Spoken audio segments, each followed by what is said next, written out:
আসসালামু আলাইকুম প্রিয় মালয়েশিয়ান প্রবাসী ভাইরা, আশা করি সবাই ভালো আছেন, সুস্থ আছেন।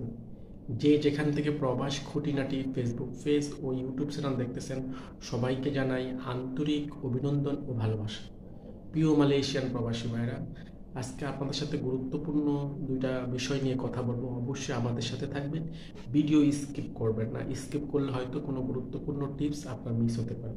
তো প্রিয় মালয়েশিয়ান প্রবাসী ভাইরা, আপনারা বর্তমানে সবাই অবগত আছেন, যারা মালয়েশিয়াতে আছেন অবগত আছেন, বর্তমানে মালয়েশিয়াতে কিন্তু অনেক ধরপাকড় চলতেছে, অপরাধী চলতেছে। আমি কাউকে ভয় দেখাচ্ছি না, ভয়ভীতি দেখাচ্ছি না, যেটা সত্য সেই কথাটাই আমি আপনাদের সামনে উপস্থাপন করতেছি।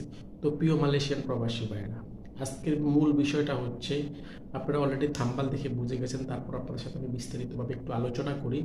বিষয়টা হচ্ছে, যাদের সার্ভিস, যারা সেক্টর পরিবর্তন করে কাজ করেন, তাদের জন্য কিন্তু একটা মহা বিপদ হতে পারে বা হচ্ছে। বর্তমানে যে অপারেশন চলতেছে সেখানে কিন্তু এই বিষয়গুলো অনেক আমরা দেখতেছি নিউজের মাধ্যমে। এটা কিন্তু অনেক ব্যাপক হারে বেড়ে গেছে। সেটা হচ্ছে, আপনাদের একটু বিস্তারিত বলি।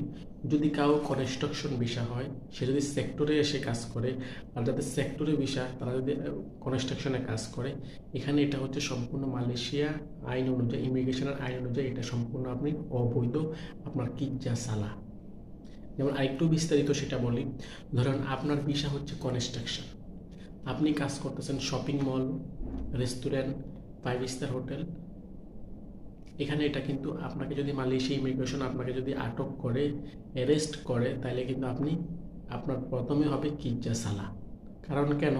আপনাকে মালয়েশিয়া ইমিগ্রেশন কিন্তু আপনাকে বৈধ হওয়ার সুযোগ দিয়েছে, আপনি বৈধ হয়েছেন সেই কোন সেক্টরে? কনস্ট্রাকশন সেক্টরে। কিন্তু আপনাকে তারা কাজে অ্যারেস্ট করেছে কি? সেক্টরে, মানে রেস্টুরেন্টে, 5 স্টার রেস্টুরেন্টে, হোটেলে, আবাসিক হোটেলে, মানে আপনি সেক্টরে, আপনাকে শপিং মলে, দোকানে আপনাকে অ্যারেস্ট করছে। এটা আপনার জন্য, আপনি এটা ইমিগ্রেশন আইনে আপনি সম্পূর্ণ অবৈধ কাজ করতেছেন। আবার ধরেন যাদের সেক্টরে ভিসা, সার্ভিস সেক্টরে ভিসা, কিন্তু আপনাকে ইমিগ্রেশন আইন অনুযায়ী আপনি যদি কাজ করেন যে কনস্ট্রাকশনে, তাহলে এখানে আপনারও কি, আপনি অবৈধভাবে আপনার কিজ্জা সালা হতে পারে। তো এটা কিন্তু বর্তমানে মালয়েশিয়া ইমিগ্রেশন যে অপরাধী চলতেছে, অপরাধীতে আমরা দেখতেছি বেশিরভাগই কিন্তু বর্তমানে অপরাধীগুলো হচ্ছে shopping mall, restaurant, 5 star hotel, এইসব জায়গায় অপরাধী হচ্ছে। আর এইসব জায়গায় বেশিরভাগই কিন্তু লোক বৈধ পাওয়া যাচ্ছে, কিন্তু কিজ্জা সালা হচ্ছে। তো আমি এই জন্য আপনাদের প্রবাসীদের উদ্দেশ্যে বলবো, যারা যে সেক্টরের বিশ্বাস, সেই সেক্টরে আপনি কাজ করার চেষ্টা করবেন।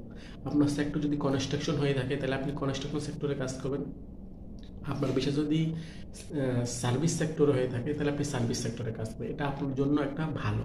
কারণ কি, আপনি যদি লং টাইম ধরে আপনি যে সেক্টরে, কনস্ট্রাকশন সেক্টরে যদি আপনি ভিসা লাগাই থাকেন, তাহলে আপনি যদি কনস্ট্রাকশন সেক্টরে যদি আপনি লং টাইম কাজ করেন, তাহলে আপনি এটা ভালো কিছু করতে পারবেন, একসময় আপনি ভালো পর্যায়ে যেতে পারবেন। আর আপনি যদি আর আপনার যদি সার্ভিস সেক্টরে ভিসা আর আপনি কনস্ট্রাকশনে যে কাজ করেন, তাহলে কিন্তু আপনি ভালো কিছু করতে পারবেন না, বা কোনো এক সময় আপনি ভালো অবস্থানে যেতে পারবেন না। এই জন্য আমি বলবো, যাদের যে সেক্টরে ভিসা, তারা সেই সেক্টরে কাজ করাই সবচেয়ে গুরুত্বপূর্ণ, সবচেয়ে বেশি ভালো। আর প্রিয় মালয়েশিয়ান প্রবাসী ভাইরা, আর বর্তমানে যে পরিমাণ অপরাধী চলতেছে, এখানে কিন্তু এই বিষয়গুলোই আমরা দেখতেছি বারবার নিউজের মাধ্যমে, গণমাধ্যমে। এই সমস্যাটাই সবচেয়ে বড়, বেশি কিজ্জা সালা। তো আমি আপনাদেরকে আকুল আবেদন করব, এই বিষয়গুলো একটু মাথায় রেখে সেন্সিটিভভাবে আপনি কাজ করে যাবেন, যেন আপনার কোনো সমস্যা না হয়। আপনার সেক্টরে আপনি কাজ করুন, অন্য কোনো সেক্টরে কাজ করার দরকার নেই। কারণ আপনি এদেশে ওয়ার্ক পারমিট, আপনি বৈধ লোক, তাহলে আপনি বৈধ লোক হয়ে কেন আপনি অবৈধভাবে অন্য কিজ্জা চালা কাজ করবেন? এটাই আপনি অবশ্যই মাথায় রাখবেন। আরেকটা সংবাদ হচ্ছে যে, বর্তমানে মালয়েশিয়ার স্বরাষ্ট্রমন্ত্রী একটা ঘোষণা দিয়েছে, মালয়েশিয়া প্রশাসন চাইলে কিন্তু কারো হ্যান্ডফোন চেক করতে পারবে। যদি কারো নামে কমপ্লেন থাকে, কারো নামে কোনো উগ্রপন্থী কোনো কিছু থাকে, তখনই কিন্তু প্রশাসন চাইলে তার মোবাইল চেক করতে পারবে। তো এটা একটা ভালো সুসংবাদ, খুশির সংবাদ। তারপরও আমরা ফরেনার হিসাবে আপনারা যথেষ্ট পরিমাণে আপনার ফোনকে সেফটি রাখবেন। এমন কিছু ফোনে রাখবেন না যেখানে আপনি হ্যায় প্রতিপন্ন বা আপনার দেশ ও জাতি হ্যায় প্রতিপন্ন হয়। তো প্রিয় মালয়েশিয়ান প্রবাসী ভাইরা, আজকের মতো বিদায় নিচ্ছি। ভালো থাকবেন, সুস্থ থাকবেন, আমাদের সাথে থাকবেন, প্রবাস খুঁটিনাটি ফেসবুক পেজের সাথে থাকবেন। আসসালামু আলাইকুম ওয়া রাহমাতুল্লাহি ওয়া বারাকাতুহু।